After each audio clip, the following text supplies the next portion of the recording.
안녕하세요, 유수입니다. 오늘은 사회생활 유능한 사람들의 대인관계 비결이란 주제로 함께 하겠습니다. 회사에서 대인관계를 힘들어하는 분들이 많죠. 그런 일로 개인 상담 신청하시는 분들이 꽤 많은 편이에요.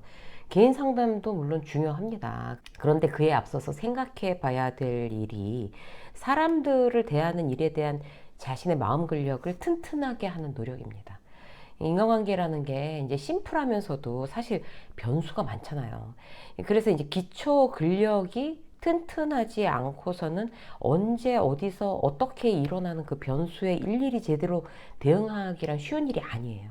그래서 오늘은 관계에 대한 내 마음 근력을 이제 튼튼하게 하는 그런 날이라고 할 수 있어요. 어떻게 해야 어떤 사람을 만나든지 수월하게 대인관계를 이렇게 관리해 나갈까? 내가 스트레스 받지 않고 잘 해나갈까? 그 방법을 알아보도록 하겠습니다. 자, 첫 번째, 싫은 사람 관리예요. 대인관계에 스트레스 없이 잘 지내기 위해서 가장 중요한 게 싫은 사람을 어떻게 대할 거냐 하는 문제입니다. 나는 뭐 싫은 사람이 없어. 만약에 이제 누군가가 그렇게 생각하고 있다면 그건 정말 뭐 싫은 사람이 주변에 한 사람도 없는 게 아니라 그런 사람을 대하는 마음 근력이 이미 튼튼해져 있다는 의미예요. 반대로 나는 회사에 나가면 사람들 다 싫어. 이럴 수 있잖아요. 어쩜 그런 인간들만 내 주변에 있냐. 뭐 이렇게. 이런 심정이라면 정말 회사가 괴롭죠. 일하기도 싫고. 그래서 싫은 사람 해결하는 게 최우선입니다. 그런데 그런 이제 심정인 사람이 진짜 주변에 나쁜 사람만 있어서 그런 심정이 드는 걸까요? 아니에요. 마음 근력이 약해서 그래요. 그래서 우리가 최우선적으로 싫은 사람부터 해결하는 게 중요한데, 자, 어떻게 해야 될까요? 싫은 사람을 그렇게 막 스트레스 받으면서 부딪히지 않으려면 가장 좋은 방법 첫 번째, 그 사람하고 더욱 안 맞는 사람이 되는 거예요. 그러면서 또 주의해야 될 거, 싫은 티를 내지 말아야 되죠.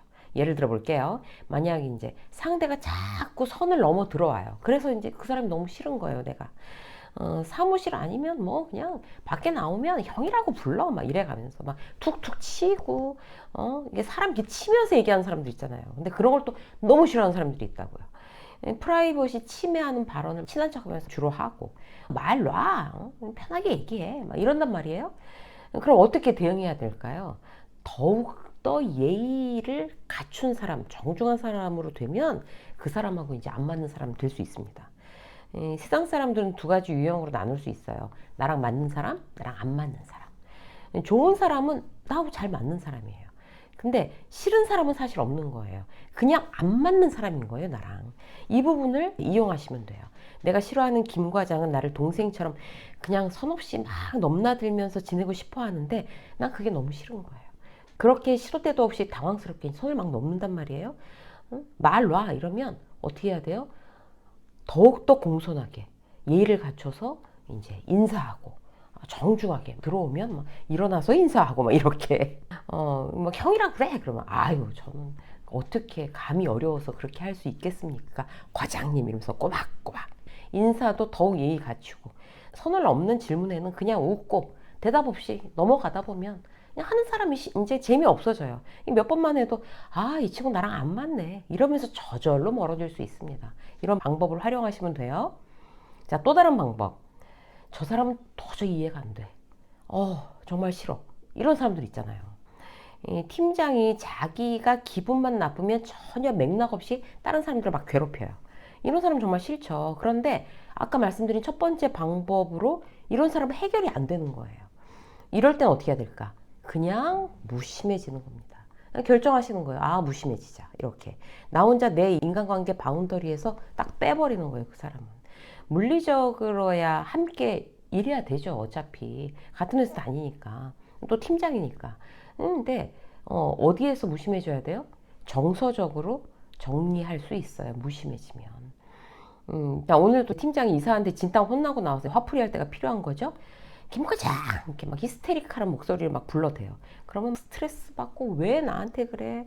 저것도 팀장이라고 내가 만만하냐? 막 이 회사를 내가 때려치워야지. 이렇게 속으로 끙끙 앓고 있지 말고 그 사람의 그 행태에 대해서 나랑 정서적으로 연결시키지 않는 거예요. 그냥 무심해지자고 작정하는 겁니다. 그런 히스테리 부려봐야 자기만 힘들지 뭐. 그건 천성인 건 뭐 자기 문제지. 나랑은 상관없어. 이렇게 무심하게 거기에 대해서 내가 반응하지 않기로 결정하십시오. 한두 번에 해결되지 않죠? 자주 연습하셔야 돼요. 자, 세 번째. 특히 싫은 사람에게 잘 대응하려면요. 이런 사람들 어떻게 관리해야 돼요? 거절에 능하셔야 됩니다. 그 사람과 거리 두는 아주 좋은 방법이 거절이에요. 내가 천성적으로 거절을 못한다면 미리 이제 머릿속으로 계속 시뮬레이션을 하셔야죠. 내가 싫어하는 옆팀 박대리가 있어요. 매일 데드라인을 못 지키면서 나한테 와서 막 징징대면서 막 봐달래요.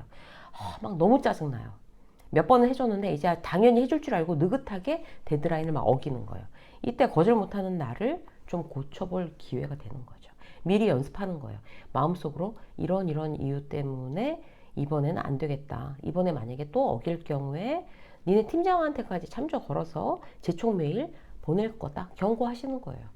정중하고 아주 건조하게 이렇게 말하는 거죠. 그래서 연습해 보셔야 머릿속으로 마음속으로 시뮬레이션 하면 잘 거절 못 하시는 분들도 할 수 있게 됩니다. 자, 두 번째, 균형 감각이에요. 가족이 아니고 이제 특히 사회생활 속 대인관계에서 균형 감각은 아주 중요합니다. 한쪽에서 일방적으로 퍼붓는 관계는요, 오래가지 못하고 건강하지도 못해요. 오래도록 좋은 관계는 마음이 한쪽으로만 일방적으로 향하지 않습니다.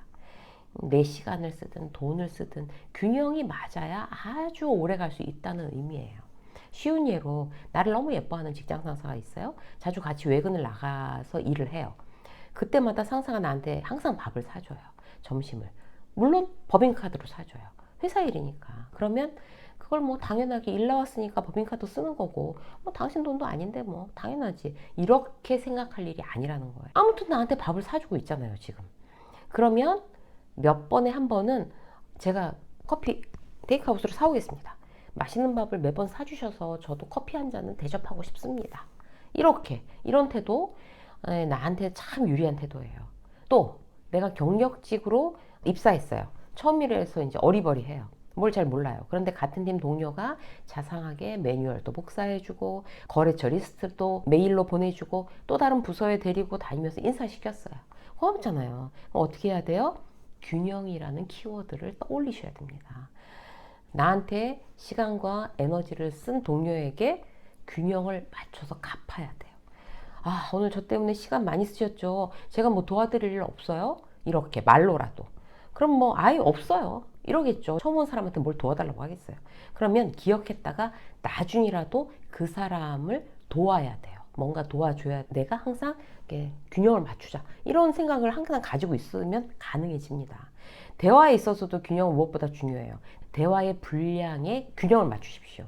나 혼자 일방적으로 말이 많은 사람들은요, 주변 사람을 다 이렇게 밀어내는 거예요. 직장 상사 후배들 모아놓고 자기 혼자 막 떠들면서 막 회의에서나 회식에서나 나 때는 말이야 이래가면서 막 가르치려고 들고 그들의 말은 들으려는 의사가 전혀 없다면 관계의 질은 점점 나빠집니다. 누가 나한테 안부 전화를 일방적으로 해요? 그 관계 오래지 않아서 깨지는 거예요. 나는 바쁘니까 친구가 늘 안부를 물어줘요. 동창회 소식도 알려줘요. 그걸 당연하게 생각하지 말라는 거예요. 친구가 2번, 3번 안부를 물어주면 최소한 나는 1번 안부 전화 해야죠. 그게 균형이죠. 오랜만에 만난 친구가 얘기하는데 질문과 대답의 균형을 맞추려고 노력을 해보세요. 우리의 대화는 내가 4, 상대가 6, 이 정도의 대화의 비중을 맞추는 게 제일 균형 잡힌 좋은 대화법이에요. 성공한 대화가 될 확률이 되게 높죠? 만족스러울 수 있어요. 이 정도 되면. 혹시 누군가와 얘기하면서 나는 7, 저쪽은 3, 나는 8, 저쪽은 2 이렇게 말하는 경우가 있다면 균형 깨진 거죠. 대화의 균형이 깨지면 관계도 깨질 수 있습니다. 자, 세 번째, 나한테 잘 보이기. 왜 인간관계에 있어서 나한테 잘 보이는 게 중요할까요? 모든 인간관계에 있어서 변하지 않는 건요, 내가 나 자신과 사이가 좋아야 내가 타인과도 사이가 좋을 수 있다는 사실입니다. 타인과의 관계에 대해서 고민해 보기 전에 나는 나랑 사이가 좋은가? 그것부터 먼저 생각해 보셔야 돼요. 그걸 먼저 체크해 보는 것이 타인과의 관계를 개선하기 위한 지름길이라고 보시면 됩니다.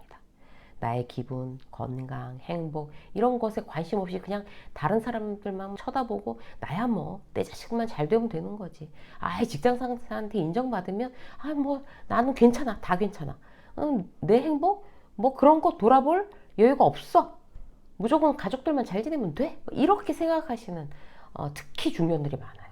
이런 태도는 결국 타인과의 관계도 다 병들게 한다는 사실 심각하게 떠올리십시오. 그건 남한테 의지하는 습관이에요. 자식의 성공이 나의 행복이라고 하면 그건 자식한테 의지하는 거죠. 내가 얼마나 힘들든 직장에서 빨리 진급하고 인정받고 그러면 나는 성공이라고 착각하면요. 하루아침에 번아웃 올 수 있어요. 내 뜻과 달리 직장에서 인정받지 못하면 크게 낙담해서 타인과의 관계가 전혀 의미가 없어질 수도 있어요. 그래서 오늘부터라도 나랑 좋은 관계를 만드는데 집중하세요. 내 기분을 살피고 좋지 않다면 기분 좋아질 만한 일을 하는 거죠. 뭐 쉬거나, 뭐 산책을 하거나, 맛있는 걸 먹거나, 운동하거나. 그렇게 내 기분을 항상 살피세요. 그래서 좋은 기분을 유지하는 거. 그리고 나쁜 기분이 되면 빨리 털어버리려고 노력하는 것에서 다시 출발해 보시자고요. 내가 나랑 사이가 좋아야 타인도 좀 넉넉한 마음으로 바라봐 줄 수 있다는 거 다시 한번 기억하면서 유세민 직장서 여기까지 하겠습니다. 고맙습니다.